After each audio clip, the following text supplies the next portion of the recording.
കൂത്താട്ടുകുളം നഗരസഭയിൽ അതിനാടകീയമായ രംഗങ്ങളായിരുന്നു അരങ്ങേറിയത്. അവിശ്വാസ പ്രമേയത്തിൽ UDF-ന് പിന്തുണയുമായി എത്തിയ CPM കൗൺസിലർ കലാരാജുവിനെ വാഹനത്തിൽ CPM പ്രവർത്തകർ തട്ടിക്കൊണ്ടുപോകുന്നു. അതിനുശേഷം മണിക്കൂറുകളോളം കാണാതാകുന്നു. പിന്നീട് മാത്യു കുഴൽനാടൻ MLA സ്വന്തം വാഹനത്തിൽ കടവന്ത്രയിൽ ആശുപത്രിയിലേക്ക് കൊണ്ടുവരുന്നു. ഇതായിരുന്നു സംഭവിച്ചത്. ഇതിൽ കലാരാജു അടക്കം വ്യക്തമാക്കുന്ന ചില കാര്യങ്ങളുണ്ട്.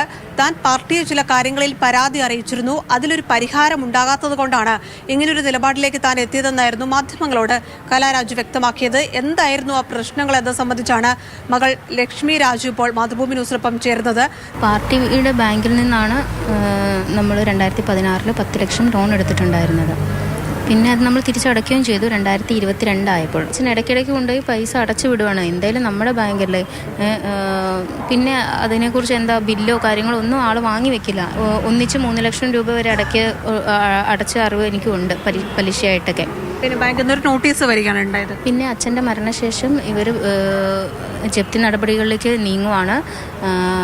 2020 വൺ ടൈം സെറ്റിൽമെൻറ്റ് ചെയ്യാൻ 10 ലക്ഷം എടുത്തെടുത്ത് 15 ലക്ഷം അടച്ചാൽ നമുക്ക് സെറ്റിൽ ചെയ്യാമെന്നാണ് പറഞ്ഞിരുന്നത്. അപ്പോൾ എൻ്റെ കല്യാണ സമയം ആ ഇത് വന്നതുകൊണ്ട് നമുക്കത് സെറ്റിൽ ചെയ്യാൻ പറ്റിയില്ല. പിന്നെ 2021 മെയ്യിൽ അച്ഛൻ കോവിഡ് മൂലമാണ് മരിച്ചത്. അത് ഒരു മാസം ആവുന്നതിന് മുമ്പ് തൊട്ട് തന്നെ നമ്മളോട് ലോൺ എടുത്ത തുക തിരിച്ചടയ്ക്കണം, ഇല്ലെങ്കിൽ ജപ്തി നടപടികളിലേക്ക് നീങ്ങുമെന്ന് പറഞ്ഞ് ഭീഷണി കാര്യങ്ങളൊക്കെ ആയിരുന്നു. പിന്നെ അമ്മയുടെ വാർഡിൽ അങ്ങനെ ഒരു ജപ്തി നടപടിയിലേക്കൊക്കെ നീങ്ങുകയെന്ന് പറയുമ്പോൾ അമ്മയ്ക്കൊരു നാണക്കേട് എന്നുള്ള രീതിയിലേക്ക് പോകണ്ട, ശരി എന്നാൽ വിൽക്കാമെന്നുള്ള രീതിയിൽ ബാങ്കിൻ്റെ അന്നത്തെ പ്രസിഡൻ്റായിരുന്ന സണ്ണി കുര്യാക്കോസ് തന്നെ ഒരാളെ കൊണ്ടുവന്ന് സ്ഥലം വിറ്റു. പക്ഷെ നമ്മൾ അതിനെക്കുറിച്ചൊന്നും അല്ല പിന്നീട് ചോദ്യം ചെയ്തത്. എന്തുകൊണ്ടാണ് എൻ്റെ അച്ഛൻ 1983 തൊട്ട് മെമ്പറാണ് ആ ബാങ്കിൻ്റെ. ഇപ്പോൾ 10 ലക്ഷം രൂപ ലോൺ തരണമെങ്കിൽ അതിനനുസരിച്ച് ഷെയർ ഉണ്ടായിരിക്കണം എന്നാണ് എൻ്റെ ഒരു അറിവ്. അപ്പോൾ ഈ ഷെയർ എന്ത് ചെയ്തു? അച്ഛൻ്റെ മരണശേഷം ഷെയർ എന്ത് ചെയ്തു? എന്തുകൊണ്ട് ഞങ്ങൾക്ക് റിസ്ക് ഫണ്ട് തന്നില്ല? 10 ലക്ഷം അടച്ചത് എങ്ങനെ 22.5 ലക്ഷം തിരിച്ചടപ്പിച്ചു? ഇത്രയും കാര്യങ്ങൾ ഞങ്ങൾ ചോദിച്ചുള്ളൂ അവരോട്. MC റോഡിൽ നിന്ന് 100 മീറ്റർ അകലെയുള്ള ഈ പറയുന്ന പ്രോപ്പർട്ടിക്ക് 30 സെൻറ്റ് ഉണ്ട്. പക്ഷേ അച്ഛൻ ഈട് വെച്ചത് 15 സെൻറ്റേ ഈട് വെച്ചിട്ടുള്ളൂ. പക്ഷേ ഇയാൾ കൊണ്ടുവന്ന ആൾ പറയുന്നത് സണ്ണി കുര്യാക്കോസ് ആണ് ആളെ കൊണ്ടുവന്നത് സ്ഥലം മേടിക്കാൻ. അയാൾ പറഞ്ഞാൽ മൊത്തം കിട്ടിയാലേ ഞങ്ങൾ മേടിക്കത്തുള്ളൂ എന്ന്. ഇപ്പോൾ ജപ്തി വന്നിട്ടുണ്ട്, പകുതി ഇടിച്ചുകൊണ്ട് പോകും അങ്ങനെയൊക്കെ പറഞ്ഞ് ഭീഷണിപ്പെടുത്തിയാണ് നമ്മളെ കൊണ്ട് ഈ ഒരു ഇത് ശരി. എന്നിരുന്നാലും നമ്മൾ ഈ തുക അടച്ച് സെറ്റിൽ ചെയ്ത് കഴിഞ്ഞും ബാങ്കിൻ്റെ MD അഭിലാഷ് നമ്പൂതിരി പറയുന്നത് കല ബാങ്കിനെ ചതിച്ചു. അത് ഏത് രീതിയിലാണെന്ന് ഞങ്ങൾക്കറിയത്തില്ല. ഇപ്പോൾ നമ്മൾ പരാതി പറയാൻ ഏരിയ കമ്മിറ്റി അതായത് PB രതീഷ് അവരെ വിളിച്ചാൽ കൂടെ അവർ ഫോൺ എടുക്കുന്നില്ല. പിന്നെ ഞങ്ങൾ അറിയുകയുണ്ടായി സണ്ണി കുര്യാക്കോസ് എന്ന് പറഞ്ഞ വ്യക്തി നേരത്തെ പറഞ്ഞു വെച്ചിട്ടുണ്ട് കല മോശം സ്ത്രീയാണ്, അവർ വിളിച്ചാൽ അത് വേണ്ട. ഈ വൈസ് ചെയർമാനായിട്ടുള്ള സണ്ണിയായിരുന്നു മുമ്പ് നിങ്ങൾ ലോൺ എടുത്തപ്പോൾ ബാങ്കിൻ്റെ പ്രസിഡന്റ്. ഇപ്പം നമ്മൾ ആ സെറ്റിൽമെൻറ്റിൻ്റെ ടൈമിൽ പുള്ളിയായിരുന്നു പ്രസിഡന്റ്. നിയമപരമായി തന്നെ മുന്നോട്ട് പോകും. പാർട്ടിയുടെ ഭാഗത്തു നിന്നുണ്ടായ നടപടി അംഗീകരിക്കാനാകില്ല, അതുകൊണ്ട് നിയമപരമായി തന്നെ പോരാട്ടം തുടരും. ആ പരാതിയിൽ ഉറച്ചു നിൽക്കുന്നു എന്നതാണ് കലാരാജുവിൻ്റെ മകൾ ലക്ഷ്മി രാജു മാതൃഭൂമി ന്യൂസിനോട് പ്രതികരിച്ചത്. കൊച്ചിയിൽ നിന്ന് ക്യാമറമാൻ വേണുവിനൊപ്പം റിയ, മാതൃഭൂമി ന്യൂസ്. വിവരങ്ങളുമായി ബിനിൽ ചേരുന്നുണ്ട്. ബിനിൽ, ഇന്നലെ അതിനാടകീയമായ രംഗങ്ങളായിരുന്നു കൂത്താട്ടുകുളം നഗരസഭയിൽ നമ്മൾ കണ്ടത്. ഇപ്പോൾ കലാരാജുവിന്റെ മകൾ വളരെ പ്രസക്തമായ ചോദ്യങ്ങളുമാണ് ഉന്നയിക്കുന്നത്. നീതി കിട്ടാത്തത് കൊണ്ടാണ് ഇങ്ങനെ വേട്ടയാടപ്പെടുന്നുണ്ട്, ഇത്തരത്തിൽ പല കാര്യങ്ങളും കലാരാജുവിന്റെ മകൾ ലക്ഷ്മി പറയുന്നുണ്ട്. എന്താണ് കൂടുതൽ വിശദാംശങ്ങൾ?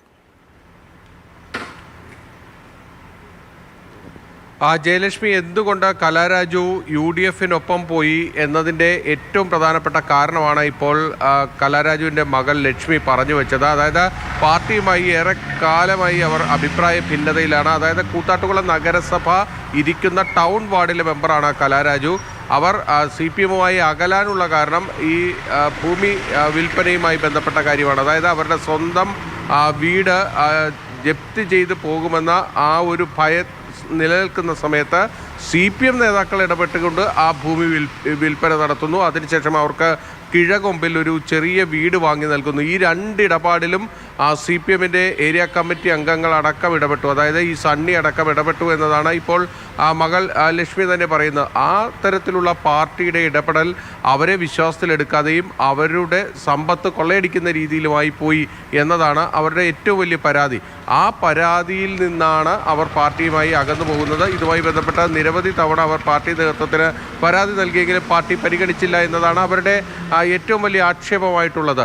ഇതല്ല ഇന്നലെ സംഭവിച്ചത് മറ്റൊരു ക്രിമിനൽ സ്വഭാവമുള്ള ആക്റ്റാണ്. അതായത് നമ്മൾ സിനിമയിലൊക്കെ മാത്രം കാണുന്ന ഒരു സംഭവം, അത് കൂത്താട്ടുകുളം നഗരസഭയുടെ തൊട്ട് മുന്നിൽ പോലീസിൻ്റെ സാന്നിധ്യത്തിൽ നടന്നു എന്നതാണ് ഇതിലെ ഏറ്റവും പ്രധാനപ്പെട്ട വസ്തുത.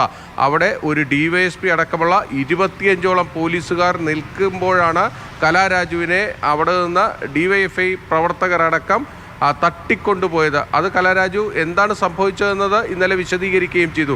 ആ ദൃശ്യങ്ങൾ കാണുമ്പോൾ നമുക്കറിയാം DYSPയും CAയും അടക്കം ഏതാണ്ട് 25ഓളം പോലീസുകാർക്കിടയിൽ നിന്നാണ് ആ ദൃശ്യങ്ങൾ കാണുമ്പോൾ തീർച്ചയായിട്ടും ബെന്നിൽ പറഞ്ഞതുപോലെ തന്നെ വളരെ നാടകീയമായ രംഗങ്ങൾ അവരെ വലിച്ചു കൊണ്ടുപോകുന്നു. അത് തന്നെയാണ് ഇന്ന് അവരുടെ മകൾ പറയുന്നതും, നീതി ലഭിച്ചില്ല എന്നുള്ളതും. ആ ഒരു കാര്യം ഊട്ടി ഉറപ്പിക്കുന്നതാണ് ഇന്നലെ നടന്ന സംഭവവും, അല്ലേ? ജയലക്ഷ്മി, തീർച്ചയായും ഇതിനകത്ത് ഇപ്പോൾ പ്രതിക്കൂട്ടിൽ നിൽക്കുന്നത് പോലീസാണ്. കാരണം അവിടെ ഒരു കൗൺസിലറല്ല, സാധാരണ പൗരരാണെങ്കിൽ പോലും അവർക്ക് അവിടെ അവരുടെ ജീവനും സ്വത്തിനും സംരക്ഷണം നൽകുക, അവരെ ആരെങ്കിലും ആക്രമിക്കാൻ വന്നത് തടയുക എന്നത് പോലീസിൻ്റെ ഉത്തരവാദിത്തമാണ്. ഇവിടെ DYSP അടക്കമുള്ള പോലീസ് ഉദ്യോഗസ്ഥരുടെ സാന്നിധ്യത്തിൽ ഒരു കൂട്ടം ആളുകൾ വന്ന് കൗൺസിലിൽ അവിശ്വാസ പ്രമേയ ചർച്ചയ്ക്കെത്തിയ ഒരു കൗൺസിലറെ പറയുമ്പോൾ CPMൻ്റെ കൗൺസിലറാണ് അവർ, പാർട്ടി ചിഹ്നത്തിൽ മത്സരിച്ച് വിജയിച്ച കൗൺസിലറാണ് കലാരാജു. അവരെ CPM പ്രവർത്തകരും തന്നെ അവിടെ നിന്ന് തട്ടിക്കൊണ്ടുപോകുന്നു എന്നതാണ്. അതാണ് ഇന്നലെ പ്രതിപക്ഷ നേതാവ് പറഞ്ഞത്, സ്വന്തം പാർട്ടിയുടെ കൗൺസിലറെ തട്ടിക്കൊണ്ടുപോകുന്ന കാടത്തമാണ് CPM അവിടെ കാഴ്ചത് എന്ന് പറയുന്നത്. അവിടെ ഏറ്റവും പ്രധാനപ്പെട്ട കാര്യം, പോലീസിൻ്റെ സാന്നിധ്യത്തിൽ ചെയർപേഴ്സൻ്റെ വാഹനത്തിൽ ഒരു കൗൺസിലറെ തട്ടിക്കൊണ്ടുപോവുകയാണ്.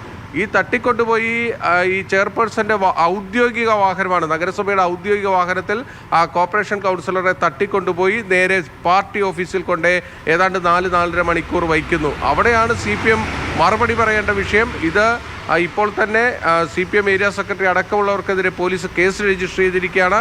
ജാമ്യമില്ലാ വകുപ്പാണ്. തുടർ നടപടികളുമായി പോലീസിന് മുന്നോട്ട് പോകേണ്ടി വരും. ഇതുവരെ പോലീസ് അറസ്റ്റിലേക്ക് പോയിട്ടില്ല എന്നതും ഒരു ആരോപണം നിലനിൽക്കുന്ന ഒരു കാര്യമാണ്. കാരണം CPMൻ്റെ പ്രധാനപ്പെട്ട നേതാക്കളെയാണ് ഈ കേസിൽ പ്രതികളായിട്ട് വരുന്നത്. അവിടുത്തെ ചെയർപേഴ്സൺ അടക്കം ഈ കേസിൽ പ്രതികളാണ്. പക്ഷേ ഈ പ്രതികളെ ഒന്നും ഇതുവരെ പോലീസ് തൊട്ടിട്ടില്ല. പോലീസ് തന്നെ ഇവിടെ പ്രതിക്കൂട്ടിലായി മാറുകയും ചെയ്തു.